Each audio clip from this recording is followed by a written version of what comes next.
चलो देखिए, परमेय संख्या क्या होती है, हमने पहले और वीडियो डाला था जिसमें हमने ये हेजबन के नाम से डाला था, जिसमें क्या आया था आपको अंक और सम संख्या, विषम संख्या, पूर्ण संख्या और आपका जो कहाँ तक पहुँचा था हमारा अभाज्य संख्या तक पहुँचा था। तो अगली संख्या जो है परमेय संख्या क्या कहलाती है? परमेय संख्या वे समस्त संख्या होती हैं जिनको हम बटे में लिखते हैं, अंश बटे हर में हम जिनको लिख सकते हैं वो क्या कहलाती है हमें? परमेय संख्या। लेकिन इनकी विशेषता है कि वे समस्त संख्या जो p बटे q के रूप में लिखी जाती हैं। p का मतलब है अंश और q का मतलब है हर। और इसमें हमने ये लिखा है q बराबर नहीं होता है 0। इसका मतलब ये है कि यदि किसी परमेय संख्या में हर शून्य नहीं हो सकता, सॉरी गलती हुई, यदि किसी परमेय संख्या में हर शून्य होता है तो वह परमेय संख्या नहीं कहलाती है। ठीक है, हम ऐसे लिख सकते हैं 3/4, 1/5। देखो अंश हमने 0 कर दिया तो हमने क्या लिखा है? परमेय संख्या में अंश तो शून्य हो सकता है परंतु हर 0 नहीं हो सकता है। इसलिए जिस परमेय संख्या के बटे में या अपॉन में नीचे अगर आपका हर 0 होगा तो वह आपकी परमेय संख्या नहीं कहलाएगी। इसलिए आप ध्यान रखना। क्लियर है?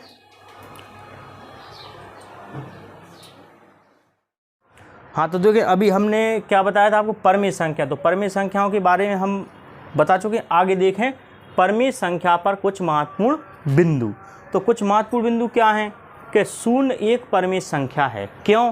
क्योंकि परमेय संख्या में जो हर होता है हम हर कभी भी उसको 1 मान सकते हैं। तो 0 के बटे 1 लिख सकते हैं। और आपको बताया कि जिस संख्या को हम p बटे q के रूप में लिख सकते हैं उसको क्या कहते हैं? हम परमेय संख्या कहते हैं। तो परमेय, और देखो सभी प्राकृत संख्या कहाँ शुरू होती हैं? 1 से शुरू होती हैं और अनंत तक जाती हैं। तो 1 के बटे हम 1 मान लेंगे, 2 के बटे 1 मान लेंगे, 3 के बटे 1 मान लेंगे, 4 के बटे 1 मान लेंगे। तो किसी भी आप प्राकृत संख्या ले लो उसके बटे हम 1 मानेंगे तो वो क्या हो जाएगी? आपकी परमेय संख्या हो जाएगी। ऐसा ही पूर्ण संख्या कहाँ से शुरू होती है? 0 से। तो 0 के बटे 1 मान लो तो आपकी परमेय संख्या होगी। तो शून्य भी क्या होगी? एक हमारी परमेय संख्या हो जाएगी। फिर आप देखो वही आ जाएगा, 1 के बटे 1 मान लो, 2 के बटे 1, 3 के बटे 1 मान लो। तो ये भी क्या हो जाएगी? आपकी प्राकृत संख्या सभी की सभी क्या होंगी? परमेय संख्या।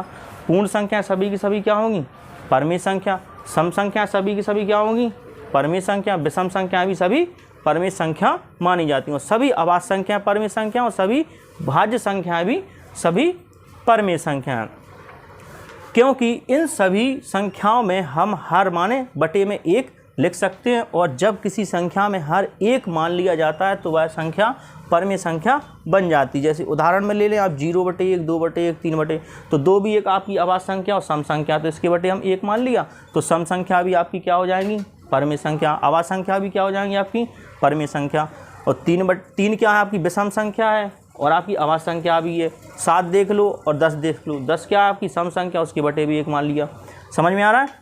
अब परमेय संख्या की एक मोस्ट इम्पोर्टेंट बात आती है, परमेय संख्याओं का गुणा करना, परमेय संख्याओं का भाग करना, परमेय संख्याओं का जोड़ और परमेय संख्याओं का घटाना। इन्हीं को हम क्या कहते हैं? भिन्न कहते हैं। क्या कहते हैं? भिन्न बोला जाता। क्या? भिन्न या भिन्नात्मक संख्याएं। तो अब हम भिन्नों का गुणा करेंगे। भिन्नों का गुणा कैसे करते हैं? जब 2 परमेय संख्या ले लो, ये 2/3 ले लिया, उसमें गुणा कर दो 1/4 का, तो ये क्या कहलाएगा? हमारा भिन्नों का गुणा कहलाएगा। तो ऊपर का गुणा हो जाता है, नीचे का गुणा हो जाता है। 2 एकम 2 और 4 का इसमें होगा तो 4 तिया 12। तो इस प्रकार से हमारी एक परमेय संख्या ही आंसर आएगी। जब हम 2 परमेय संख्याओं का गुणा करते हैं तो उत्तर एक परमेय संख्या आती है। जब हम 2 परमेय संख्याओं का भाग करते हैं तो उत्तर एक हमारा परमेय संख्या ही आती है। अब भाग कैसे होगा? भाग ऐसे होता है जैसे हमने 3/4 का भाग हमने दिया 2/3 में दिया। तो भाग कैसे करते हैं? तो पहली संख्या को हम ज्यों की त्यों लिखेंगे, भाग का चिन्ह हटाते हैं तो काय का चिन्ह आ जाता है? गुणा का चिन्ह आ जाता है। और 2/3 जो लिखा है उसको 3/2 कर देंगे तो 3/2 हो जाएगा। ऊपर का गुणा कर देंगे, 3 3 9 और 4 दूनी 8 आ जाएगा। क्लियर? ये परमेय संख्याओं का भाग हो गया। अब परमेय संख्याओं का जोड़ और घटाना क्या होता है? तो दो परमेय संख्या लीजिए, उनको आपस में जोड़ दीजिए, और दो परमेय संख्या लीजिए, उनको आपस में घटा दी, तो आपका जो आंसर आएगा वो एक परमेय संख्या आएगा। क्लियर है? आपको परमेय संख्याओं को जोड़ना, घटाना, गुणा करना, परमेय संख्याओं का भाग करना, अगर आपको अच्छे से अच्छे इसको सीखना है तो आप कक्षा 7 का गणित उठाइए। कक्षा 7 के गणित में जो अध्याय 2 दिया है उसमें बहुत अच्छी तरीके से आपको परमेय संख्याओं का गुणा दिया है, परमेय संख्याओं का जोड़ दिया है, परमेय संख्याओं का घटाना दिया है। जो आपको सीखना परमेय संख्याओं से संबंधित वो किस में है? कक्षा 7 के गणित में है। तो आप कक्षा 7 का NCERT का गणित लीजिए, चाहे वो हिंदी मीडियम का हो चाहे वो इंग्लिश मीडियम का है, उसमें आपको अच्छे से दिया हुआ। क्लियर है? आप इसका एक स्क्रीनशॉट लिख के आप नोटबुक में नोट कर लीजिए। क्लियर है?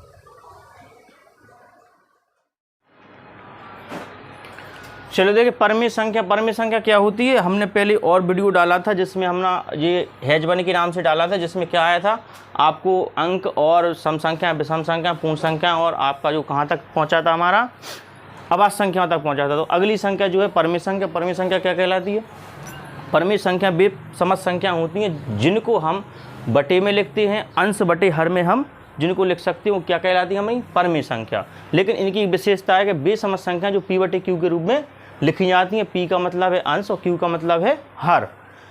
और इसमें हमने ये लिखा है Q बराबर नहीं होता है 0। इसका मतलब ये है कि यदि किसी परमेय संख्या में हर शून्य नहीं हो सकता, सॉरी गलती हुई, यदि किसी परमेय संख्या में हर शून्य होता है तो वह परमेय संख्या नहीं कहलाती है।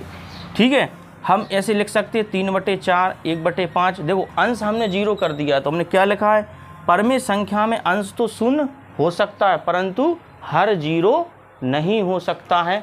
इसलिए जिस परमेय संख्या के बटे में या अपॉन में नीचे अगर आपका हर 0 होगा तो वह आपकी परमेय संख्या नहीं कहलाएगी।